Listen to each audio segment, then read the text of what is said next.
ناظرین کرام، آج میں بات کروں گا کہ سٹاک مارکیٹ کا آغاز کب سے ہوا۔ تو ناظرین کرام، سٹاک مارکیٹ کا آغاز آج سے تقریباً کوئی 400 سال پہلے یعنی 1600 کے اوائل میں ڈچ، اس وقت نیدرلینڈ کہتے وہاں کی ایک ایسٹ انڈیا کمپنی نے کیا۔ اس وقت سمندری جہازوں کے ذریعے لوگ دنیا کی مختلف جگہوں کو دریافت کیا کرتے تھے، نئی منڈیوں کی کھوج کرتے تھے اور تجارت کرتے تھے۔ چونکہ ناظرین کرام یہ ہزاروں کلومیٹر کا سفر ہوتا تھا، جس کے لیے ایک بڑے سرمایے کی ضرورت ہوتی تھی اور ایک بندے کے لیے اتنا انویسٹمنٹ کا بندوبست بہت مشکل ہوتا تھا۔ اس لیے انہوں نے کھلے عام لوگوں سے کہا کہ جناب آئیں اور ہمارے جہازوں پر انویسٹ کریں، اور جب یہ کامیابی سے واپس آئیں گے تو اس میں ہم آپ کا حصہ دیں گے۔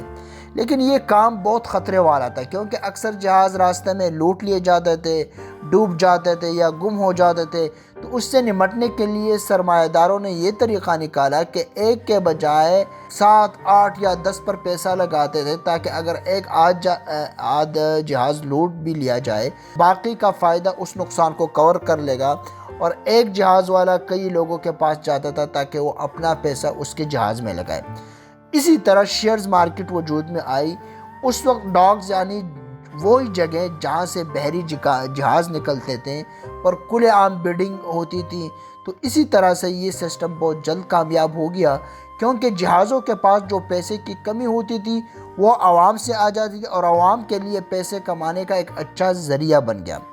اور آج کل یہی ڈاک سٹاک ایکسچینج میں تبدیل ہو گئی، اور ہر ملک کی ایک اپنی سٹاک مارکیٹ ہے جس پر ملک کا انحصار ہوتا ہے۔ شیئر مارکیٹ کا بھی پہلے سے میں نے آپ کو ذکر کیا تھا کہ شیئر مارکیٹ وہی جگہ ہوتی ہیں جہاں شیئر بیچے اور خریدے جاتے ہیں۔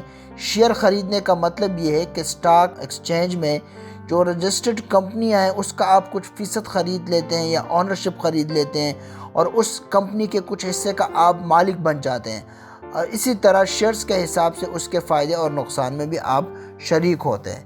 ہم اسے روزمرہ کے حساب سے سمجھانے کی کوشش کرتے ہیں۔ فرض کریں میں ایک دکان کھولنا چاہتا ہوں جس کے لیے 1,00,000 روپے مجھے درکار ہے، لیکن میرے پاس صرف 50,000 روپے ہے۔ تو باقی 50,000 کے لیے اپنے دوست کے پاس جاتا ہوں، وہ مجھے 50,000 روپے دے دیتا ہے۔ اس طرح اس دکان کی اونرشپ میں ہم دونوں برابر شریک ہو جاتے ہیں۔ اب فائدے کی صورت میں 50% کا حصہ اس کا ہوگا اور 50% میرا، اور نقصان کی صورت میں بھی ہم دونوں آدھا بوجھ برداشت کرنا ہوگا۔ بالکل یہی کنسپٹ سٹاک مارکیٹ کا ہے، بس فرق یہ ہے کہ اس صورت میں آپ دوست یا رشتہ دار کے پاس جانے کے بجائے پورے ملک یا دنیا کے پاس جاتے ہیں کہ آئیں مل کر کمپنی بناتے ہیں، جتنے شیئرز چاہیے لے جائیں، اور یوں کمپنی کا جو ایک سٹرکچر ہے وہ وجود میں آ جاتا ہے۔ اب سٹاک مارکیٹ کی 2 قسم کی کیٹیگریز ہوتی ہیں، یاد رکھیے۔ ایک پرائمری مارکیٹ کو اس کو کہتے ہیں، جبکہ دوسرے کو سیکنڈری مارکیٹ کہتے ہیں۔ پرائمری مارکیٹ میں کمپنی آ کر اپنے شیئر فروخت کرتی ہیں، اور یہ کمپنی پر منحصر ہے کہ وہ اپنے ایک شیئرز کو کتنے قیمت میں فروخت کرتی ہے۔ لیکن کچھ مارکیٹ کے اپنے اصول ضوابط ہوتے ہیں، اس میں زیادہ تر انحصار ڈیمانڈ پر ہوتا ہے۔ اگر ڈیمانڈ زیادہ ہوگی تو آف کورس پرائس بھی زیادہ ہوگی۔ مثال کے طور پر میں آپ کو سمجھاتا ہوں کہ ایک کمپنی 1,00,000 شیئر فروخت کرنا چاہتی ہے، اور ہر شیئر کی قیمت 4 روپے رکھی جاتی ہے۔ تو اگر اس کی ڈیمانڈ زیادہ ہو، یعنی زیادہ لوگ خریدنے کی خواہش ظاہر کریں، تو کمپنی اپنی شیئر کی قیمت بڑھا سکتی ہے۔ اس لیے ایک رینج ہوتا ہے جس کے درمیان شیئرز کی ویلیو اوپر نیچے ہوتی ہے۔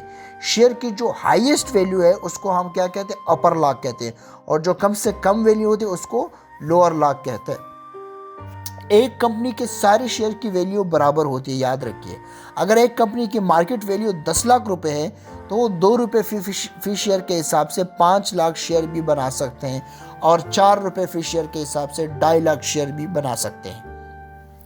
پر یاد رکھیے، کوئی بھی کمپنی اپنے سارا شیئر نہیں بیچتی، زیادہ شیئرز اپنے پاس ہی رکھتے ہیں تاکہ فیصلوں کا اختیار ان کے پاس ہو۔ ظاہر ہے جس کے پاس 50% سے زیادہ شیئر ہوں گے وہ کمپنی کے تمام تر فیصلوں کا جو ہے نا اختیار ان کے پاس ہوگا۔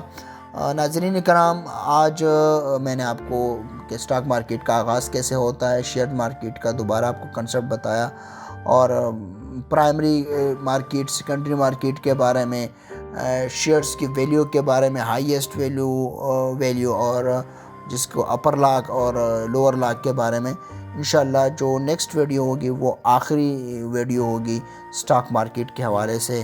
اپنے بھائی کو اجازت دیجیے، اللہ نگہبان۔